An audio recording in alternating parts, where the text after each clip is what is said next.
Today we are making 4 cards with the Sheetload of Cards sketch for January 2026. Do you want a sneak peek? Stay tuned to see how I made these beautiful cards.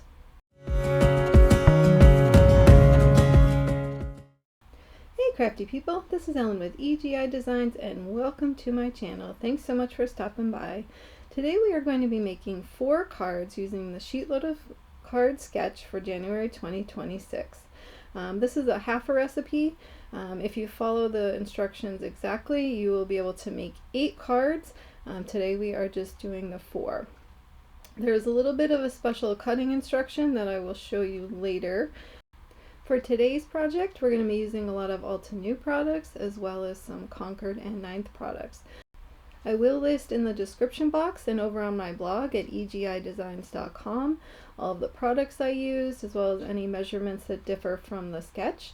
And for those of you watching on TV, I will put a QR code up on the top of the screen and that will give you a direct link over to the supply list. So we are using this gorgeous stencil today from Concord and 9th. This is the Bitsy Blooms. We're using Glacier Iris from Altenew and Gina K Designs Ivory. We're also using the Moonlit Twilight quad of inks from Altenew and the Frosted Foliage quad to do the stenciling with this Bitsy Blooms stencil pack. This is a beautiful stencil set. It is a 6x9, so you can actually get two A2 panels out of the stenciled portion if you would like. There are 5 stencils included in this pack, and 3 of them are for the flowers, 1 is for the centers, and 1 is for the foliage. So I'm going to start out with the stenciling. I have a sheet of the Gina K Ivory taped down with pixie tape, and I'm just going to put 1 of the floral stencils on top of that and also tape that down with more pixie tape. My first color for this is going to be the lightest, and this is the Celestial Mist in the Moonlit Twilight quad. I just love this color. What I'm using to do this background are the waffle flower background blenders in the greens pack and the reds pack. Whenever I start to do stenciling, I always rub the brushes off on just a paper towel just to get any old excess ink off of there. So again, first I'm starting with the Celestial Mist and went through and filled that whole thing in. These blenders, you can hold them in the palm of your hand, which actually makes it a little bit more comfortable for blending over a large surface. Just wipe that up and then take the stencil off, and then we're going to put on the second layer. And this stencil set just kind of builds and builds the florals and the leaves and all of that. So the second layer, I'm doing the Glacier Iris, which is the second color in the quad. And then we'll take this one off and get ready for the third.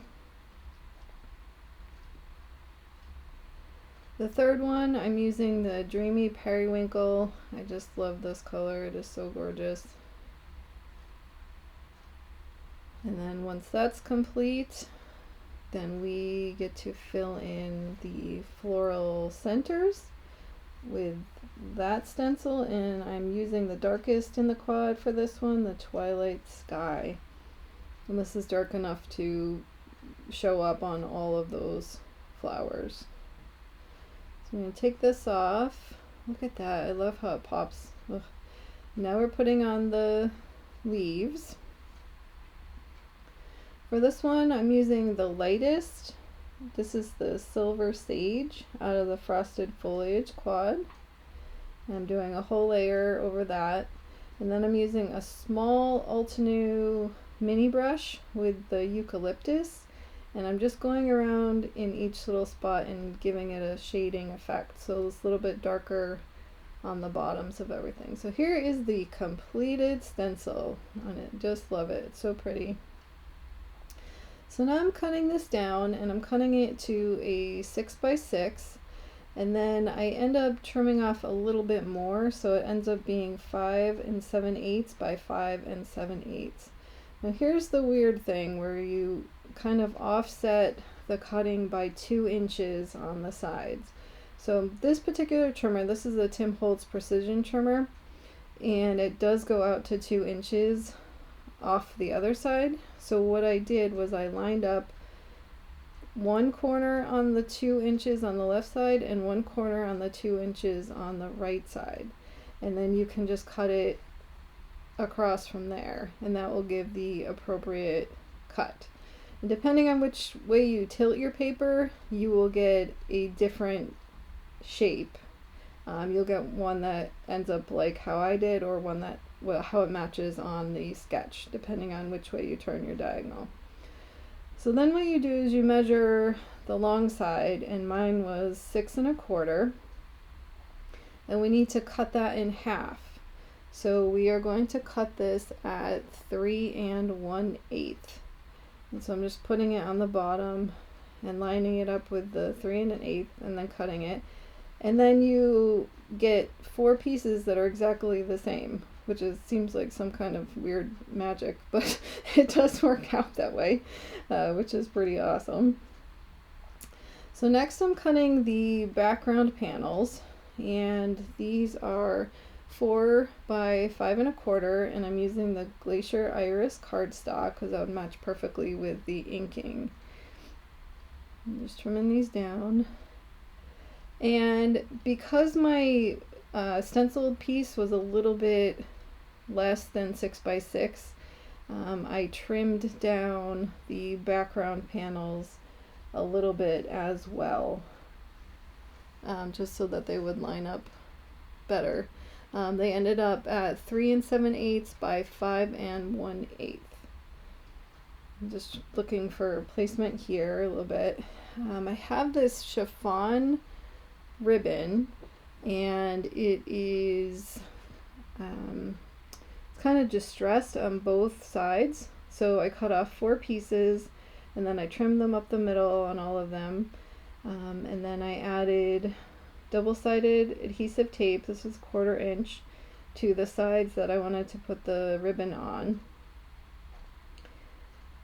And then I used I have a magnet there to line things up to hold that piece for me while I put on the chiffon ribbon.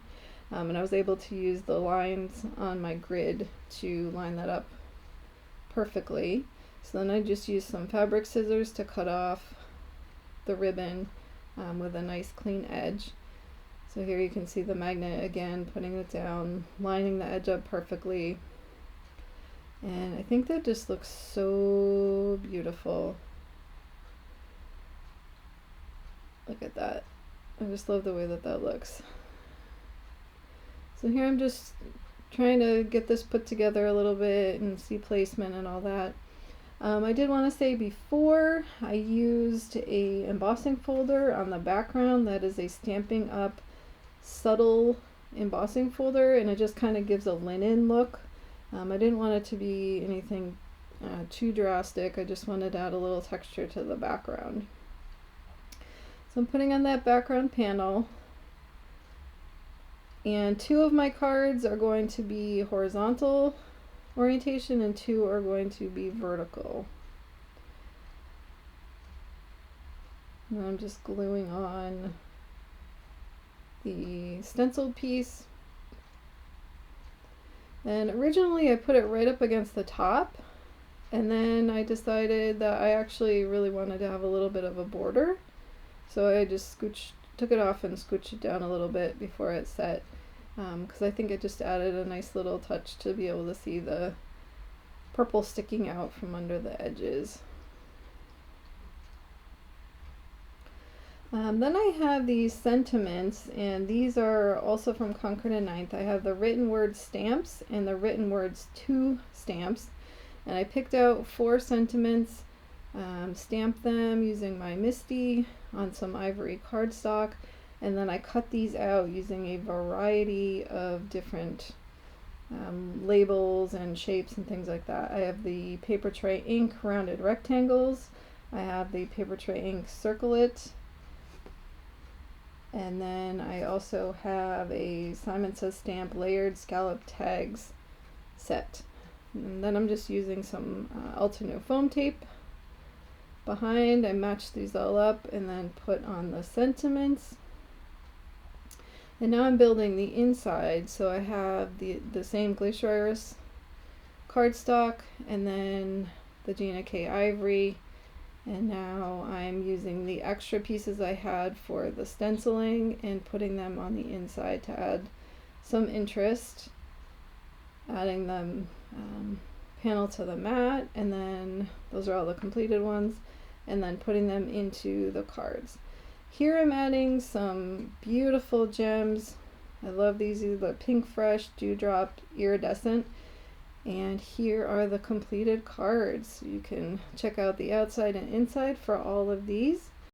If you like this video and want to support the channel, I would appreciate if you could hit that like button and consider subscribing to the channel, as it greatly helps me out in getting out my content to other crafters just like you. I will add on the end screen a card making playlist, and I will also add my Sheetload of Cards playlist for more inspiration. Thanks so much for stopping by today, and have a great day. Until next time, like, subscribe, and all that jazz. Bye-bye.